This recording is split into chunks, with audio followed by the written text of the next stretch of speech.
The patrol car screeched to a halt in front of the ER. A woman in labor was rushed inside, while the officer who had driven her there stood frozen, cold sweat trickling down his temple. He had just saved 2 lives. And yet, only hours later, he was forced to unpin his badge, placing it on the table like a disgraced criminal. The system said he had abandoned his post, but the truth was that choice had saved a life. Save someone but lose your career? Whose justice is that? If you believe doing the right thing is never wrong, drop one word below: courage. It was a damp Monday morning, the city still heavy with the mist of last night's rain. Streetlights shimmered on the wet asphalt, reflecting off the windshield of a patrol car. Officer Marcus Reed, a traffic cop with over 8 years on the force, drove silently down the main avenue. He knew every pothole, every sign, every familiar face that appeared during rush hour. A sedan sped past. Marcus flipped on his lights, gently pulled the driver over. An elderly man stepped out, nervously apologizing. Marcus didn't write a ticket, he just reminded the man to drive safe, then smiled and let him go. Through his earpiece, his partner Eric chuckled, "Keep this up, you'll never get promoted." Marcus only gave a faint smile. He knew full well small human decisions like that never counted toward promotions. But to him, that was the very reason he wore the uniform. Lately, though, he had begun to wonder, was the system he served still true to its original purpose? At a busy intersection, car horns blared. On the sidewalk, Marcus caught sight of a woman doubled over against a railing, clutching her stomach, her face pale. He pulled to the curb and rushed over. Naomi Torres gasped for air, her voice trembling. My water just broke." Marcus knelt beside her, quickly assessed, then called 911. The dispatcher replied, "Ambulances were stuck at another crash site. ETA 18 minutes. Naomi shook her head, panic flooding her eyes. I don't have that long." For a moment, the noise of the city seemed to fade. Marcus looked straight at her and knew he couldn't just stand there. Department rules were clear: no patient transport in a patrol car without direct orders. But rules and logic meant nothing against the raw urgency in front of him. Saving a life came first. Naomi lay sideways in the back seat, clutching the seatbelt, breathing heavily. Marcus gripped the wheel, hit the siren, and gunned it down the center lane. Red and blue lights spun across startled faces on the sidewalks. Through the radio, Eric's voice barked, "Reed, stop now. You'll get suspended." Marcus answered firmly, "If you were here, you'd understand." He switched channels, leaving the warnings behind. The next red light, he didn't even slow down. Cars skidded to a halt around him. Speedometer needle trembling, Marcus kept his eyes locked on the road to the hospital. He knew every traffic camera was recording. He knew every second added another line to his disciplinary record. But when Naomi cried out in pain, his foot pressed harder on the gas.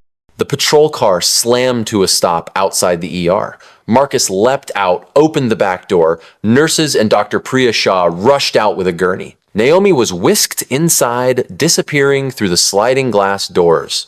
Marcus stood there, chest heaving, sweat dripping cold down his face. From the side, a voice shouted, "That officer saved her!" A young man filmed the moment, his phone pointed straight at Marcus. But Marcus barely noticed. He just rested a hand on the hood of his car, trying to steady himself. His phone rang. On the screen, Captain Whitaker. The voice was dry, stern. "Reed, get back to HQ. We need to talk. No praise, no recognition, just an order." Marcus glanced once more at the ER doors, where Naomi had vanished. He didn't know what was happening inside, whether life was clinging by seconds. But he knew one thing: the journey wasn't over, and the road ahead might be even harsher than the one he had just driven. The small conference room at HQ was ice cold. On the wall hung the national flag and framed photos of past chiefs. Captain Whitaker sat at the head of the table, a thick file in front of him. "Marcus Reed," he began, voice flat, "you abandoned your patrol. Violation of Regulation 4.3. Marcus sat upright, eyes fixed on his superior. "Badge and weapon on the table," Whitaker continued. Slowly, Marcus unclipped his badge, placed it down beside his Glock. The soft clink of metal on wood felt like something inside him being stripped away. Not the badge, not the gun, but the belief that everything he stood for was suddenly reduced to a charge. Marcus left the room in silence, footsteps echoing down the hallway. Each step carried the same question. Does this system protect people or only itself? Back at his small third-floor apartment, Marcus leaned against the door a moment before stepping inside. The TV blared the evening news. He switched it off the second the headline appeared, "Officer suspended for abandoning post." His phone buzzed non-stop. A message from Maya Chen. "I want to hear your side. No edits." Then a call from the police union. "If you admit fault, this will all go away. Don't drag it out." Marcus sat at the table, head bowed. It sounded tempting an easy way out, but it also meant erasing everything he had just done. In the quiet, only the clock ticked. Streetlights cast strips of gold across his face. He knew he stood at a crossroads. One path led to silence and safety, the other to storms, but also to truth. The next morning, his phone lit up with dozens of notifications. At the top was a post from Naomi Torres. The first photo, Naomi in a hospital bed, cradling her newborn. Exhaustion in her eyes, but a radiant smile on her lips. Below that, a snapshot of the fetal monitor, steady heartbeat lines across the screen. "If not for Officer Marcus Reed, my baby and I might not be here today. He risked his career to save us." Hashtag "Thank you, Officer Reed" began to spread everywhere. Comments flooded in gratitude, praise, the video clip of Marcus pulling up to the ER replayed again and again. Marcus read each word, feeling something stir, a small, fragile ember of hope. He knew gratitude online might not be enough to change how the system judged him, but at least now, the truth had its own voice. That afternoon, the police department's press room was packed. The spokesperson stood at the podium, the department seal behind him. Cameras rolled, mics crowded the stand. He opened with, "We sympathize with the woman's circumstances," but then his tone hardened. "Nevertheless, Officer Reed abandoned his post and endangered public safety. The department will pursue disciplinary action." Not once did they mention that Naomi and her baby were alive and well. Reporters' questions were cut off. The press conference shut down quickly. Marcus watched it from a corner cafe, the TV flickering above the counter. Outside, the city bustled as usual. Inside, a slow-burning anger rose within him, an injustice at once glaring and all too familiar. And he knew if he stayed silent, the story would end exactly the way they wanted it to. 3 days later, on local TV, Dr. Priya Shah appeared in her white coat. Her voice was calm, steady. If she had arrived even 10 minutes later, I can't say both mother and child would have survived.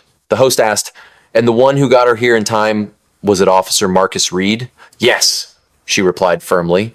The clip spread like wildfire online, thousands of shares, hundreds of comments demanding Marcus's honor be restored. Alone in his apartment, Marcus replayed it over and over. It felt like someone had placed a hand on his shoulder, saying, "You did the right thing." But he also knew when truth collides with the pride of a system, the backlash is rarely an admission of wrong. It's retaliation, and often it's ruthless.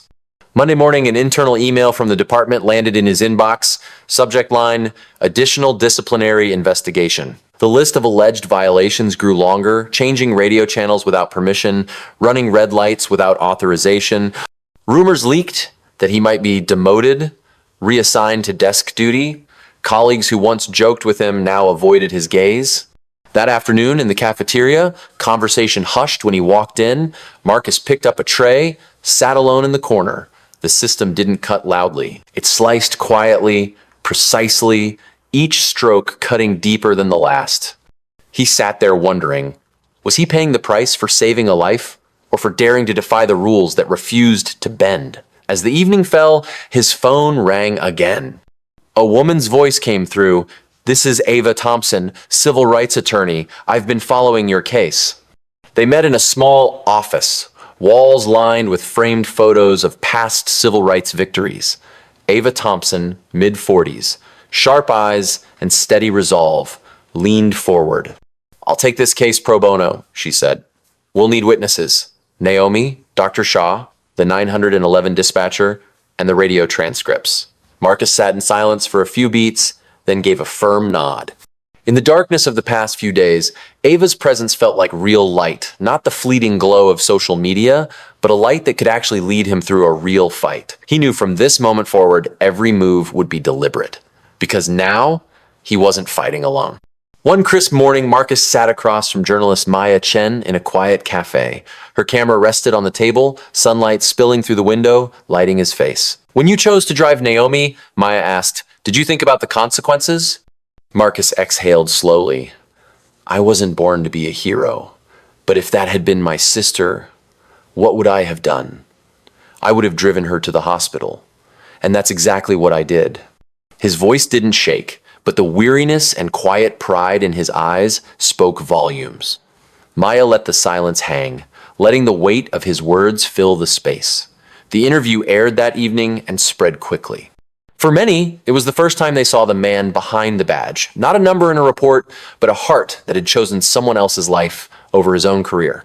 The city council chamber glowed under bright lights, every seat filled, reporters lined the walls, cameras stacked, microphones crammed onto the long table. Marcus sat beside Ava Thompson, listening to the murmurs behind him. The hearing began. Ava called the first witness, Dr. Priya Shah. Her voice was steady. If they had arrived even 10 minutes later, I can't say both mother and child would have survived. The 911 dispatcher presented the call logs confirming ambulances were blocked. Finally, Naomi stepped forward, baby in her arms. She looked the counsel straight in the eye. "If it weren't for him, my baby and I wouldn't be alive today."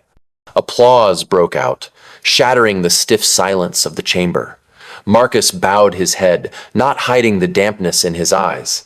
For the first time, the truth was spoken plainly, uncut, unfiltered.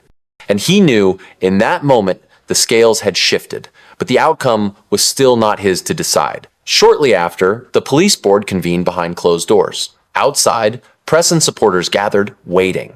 Inside, Captain Whitaker and the commissioners argued heatedly. At last, they voted to revise the SOP. Officers may transport civilians in life-threatening emergencies when EMS is unavailable. A press release was drafted, this time naming Marcus Reed directly, announcing his reinstatement and the restoration of his honor. When Whitaker handed the badge back, his expression was unreadable. "You forced us to change," he said, half reluctant, half respectful. Marcus felt the cool metal in his palm. It wasn't just the return of something taken, it was an acknowledgement that one person's choice could make a system stop and rethink itself. Golden light bathed the police training grounds. Patrol cars rumbled as recruits practiced maneuvers. Marcus stood near the fence, watching a young rookie Jordan Miles finish his course. As Jordan climbed out, Marcus called to him. "There's one thing the manual won't teach you," Marcus said. "If a life is right in front of you, do the right thing. Leave the consequences to me." Jordan looked surprised, then smiled and nodded. Marcus remembered himself 8 years earlier, still believing everything was black and white. Now he understood. Between those two colors lay endless shades of gray, where conscience had to be the compass. The sunset stretched their shadows long across the concrete. Marcus knew this story wouldn't end with him. It would live on, in choices rookies like Jordan would one day have to make at their own crossroads. Later that evening, Marcus drove past the intersection where he first found Naomi. The traffic light turned yellow, then red. Cars slowed, people hurried past everything unchanged, ordinary. From a distance came the wail of sirens. An ambulance cut through the crossing, lights strobing. Marcus instinctively touched the badge now pinned back to his chest. He whispered, almost to himself, "Hold steady." He wasn't sure who he was speaking to, the ambulance, the officers still out there, or maybe his own heart. The light turned green. Marcus pressed the gas and merged into the flow of cars. The city carried on with its rhythm, yet somewhere in its endless churn, a question remained. Were laws created to protect people, or only to protect themselves? If you believe compassion can sometimes outweigh rigid rules, hit like, drop the word courage in the comments for those who risk everything to put life above career, and subscribe to keep human stories like this alive.